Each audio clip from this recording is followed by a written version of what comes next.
ان علماء دیوبند نے جو خون نچھاور کیا شہادت کا، اس میں اتنی طاقت ہے، اس میں قوت ہے کہ کوئی یہ نہ کہہ سکے آج ارے بھائی وہ تھے، آج تم ویسے نہیں ہو، تم بدل گئے ہو، دیوبند بدل گیا ہے، علماء بدل گئے ہیں، مسائل بدل گئے ہیں، لیکن ہیں تو ہم تھانوی کے بچے، ہم قاسم نانوتوی کے بچے، حضرت شیخ الہند کے بچے، اور ایک دارالعلوم دیوبند کا ادنا طالب علم، دارالعلوم دیوبند کا ایک ادنا طالب علم، ایک ادنا غلام، ایک ادنا حقیر، ایک ادنا فقیر، میرے رب کی عزت و جلالت کی قسم جب تہاڑ جیل کے اندر گیا تھا اور کرن بیدی جب اس کے جو ہے بارک کا معائنہ کی تھی اور اس کے سیل کا معائنہ کی تھی تو وہاں پر جو ہے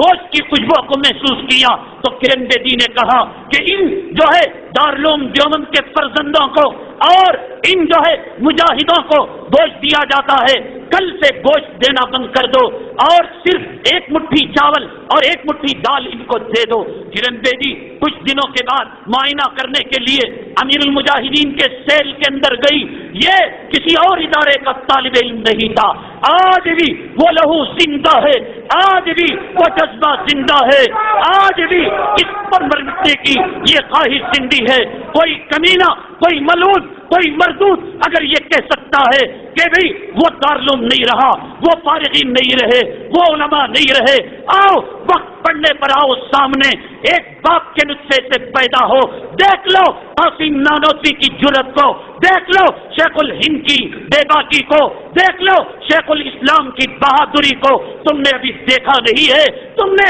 صرف جھوٹا چاٹا ہے۔ یہ امیر المجاہدین جس کا گوشت بند کر دیا گیا تھا، سالن بند کر دیا گیا تھا، ایک مٹھی دال، ایک مٹھی چاول اور 2 پیالی پانی دیا گیا تھا، یہ کرن بیدی زندہ ہے۔ میرے رب کی عزت و جلالت کی قسم 1992 سے پہلے کا واقعہ کہ جب اس نے معائنہ کیا تو پھر گوشت کی بحث میں بو کو اس نے محسوس کیا نان ویجیٹیرین کی خوشبو کو، ناراض ہو گئی، سپرنٹینڈنٹ کے پاس گئی اور جیل کے ذمہ داروں کے پاس گئی اور کہا کہ تم رشوت لے کر ان کو گوشت پہنچاتے ہو۔ انہوں نے قسمیں کھائی، انہوں نے ثابت کیا کہ ہم نے کچھ نہیں کیا۔ جب کرن بیدی ان کے سیل کے سامنے آئی اور کہا کہ ہم نے تمہارا گوشت بند کر دیا تھا، یہ کڑائی کے اندر، یہ توے کے اندر یہ کون سا گوشت بھونا جا رہا ہے، یہ کیا چیز تلی جا رہی ہے؟ اس امیر المجاہدین حفظہ اللہ تعالیٰ نے فرمایا کہ اے کرن بیدی، میرے رب نے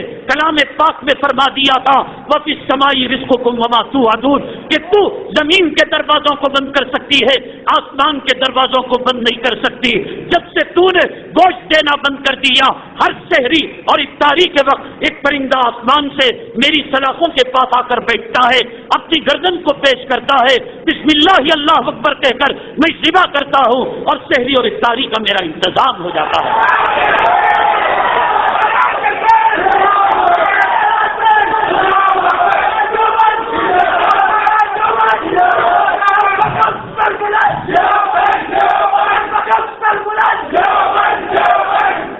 دیوبندیوں سے ٹکراؤ گے، پاش ہو جاؤ گے۔ تمہیں مخالفت کرنی ہے ٹھاکرے کی کرو، اڈوانی کی کرو،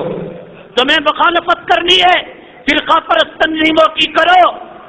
اگر دارالعلوم دیوبند سے ٹکر لو گے، انگریز جیسی ظالم قوم جس کی حکومت کے اندر کہتے ہیں کہ سورج غروب نہیں ہوتا تھا، انہی علماء دیوبند نے اس کو ایسی جگہ پہنچا دیا کہ وہ سورج کی کرنیں 6 مہینے نہیں دیکھ پاتا۔ ان علماء دیوبند نے